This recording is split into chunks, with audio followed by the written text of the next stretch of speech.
Taigi sveiki, prisijungia į dar vieną mano vaizdo įrašą ir šiandien yra šiek tiek pasikeitimų, apie juos papasakosiu.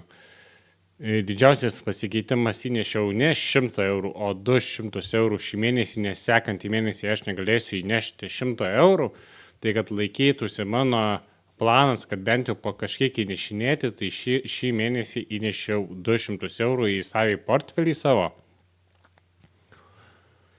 Paskui yra kelios paskolos parduodamos antriniai rinkoje. Išbandysiu normaliai antrinę rinką, nes prieš tai padariau visišką nesąmonę. Pagal kas parduodu iki teisminio išieškojimo antriniai rinkoje visas paskolas, kad nedaitų iki teisminio išieškojimo. Visos paskolos yra parduodamos minimaliame pliuse, kad gauti. Ir kas savaitę ar kas kažkiek tą procentą mažinsiu, kad kuo mažiau nuskausmint savo portfelį. O kas domėsis ir žiūrės, jisai jau rinksis, ar jam pirkti ar nepirkti, nes kol yra iki teisminės išieškojimas, yra gaunamas palūkanos, lyg ir jeigu aš bijau sumeluoti, bet man atrodo, o tos palūkanos yra tikrai didelės, tai yra kino strategija pirkti būtent iki teisminio arba vėluojančias arba teisminiam procese paskolas, kad gauti tas didelis palūkanos.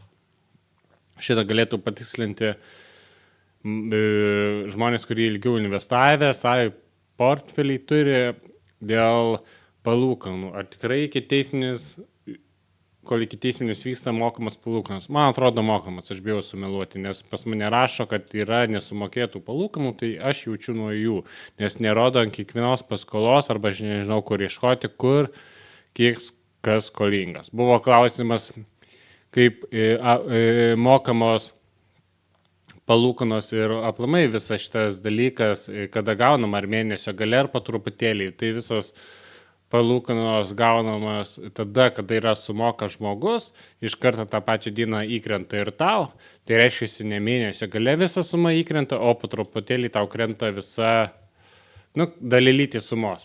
Tai va, galiu parodyti, paskolos dalis, pavyzdžiui, yra euras 25, o palūkanos dalis yra euras 20. Ir bendra įmokos suma yra 2,45 €. Ir čia rodo dabar naujoj platformai labai gražiai sumokėta. Tai va gauni, kada jau jisai perveda mokėjimą, tada ir tu gauni tuos pinigus į savo portfelį. Tai po truputėlį gauni ir iš karto gali persifinansuoti, kaip sakyti, nerefinansuoti, o iš karto į kitas paskolas dėti pinigus, jeigu tu žaidi ant mažų palūkanų arba ant kiekio, pasirinki, kad į visas mokėti ir tada labai gražiai daug paskolų susideda ir labai greitai viskas susifinansuoja.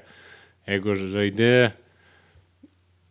ant kiekio paskolų, tai irgi čia yra viena iš strategijų, jinai yra saugi strategija, aš pasirinkęs, kaip ir visi žino, 30% ir aukščiau, tai yra labai rizikinga strategija. Tai žiūrėsiu, kaip man jinai seksis ir galėsite jūs stebėti. Ir kol yra parduodamos 4 paskolos, aš labai tikiuosi, kad jos nedais iki teisminio išieškojimo, todėl ir pardavinėjau. Aš būtent tas visas 4 paskolos, kurios pas mane yra iki teisminio išieškojimo. Tai dabar yra tokios naujienos, aš galiu pažiūrėti dar senąją versiją puslapio, galėsite ir pagal save pasižiūrėti, kaip jums sekasi. Spaudžiam ataskaitą, viskas labai gražiai surašyta. Aktyvios paskolos yra šiai dienai 56, vėluoja paskolų įmokos už 60 €, kas tikrai yra pakol kas skaudu, bet dar nėra perduotas teisminiam išieškojimui nei vienos, į ką aš stipriausiai ir žvelgiu. Nes čia viskas keičiasi, po truputėlį keičiasi, tai pirmin, tai atgal. Ir jau man nekreipiu dėmesio. Antrinėje rinka buvau visiškai nesąmonė sumalęs, ir dar pakol kas čia nežiūrau. Toliau. Dabar šičia rodo, kiek gausiu palūkanų, 45 € ir 56 centus, o viso mokėti Šį mėnesį, kad visa suma man susigražintų, liko šio mėnesio būtent 169 eurai 85 centai. Tai va tokia va minimali statistika. Antrinė rinka va dabar va bandysiu žaisti, eisim po truputėlį galbūt į pliusą, žiūrėsim kaip mums seksis, ar žmonės bus suinteresuoti su antrinė rinka iš manęs pirkti, ar nebus. Tai va tokios va naujienos. Ačiū, kad žiūrėjote, nu ir ką, iki sekančių kartų.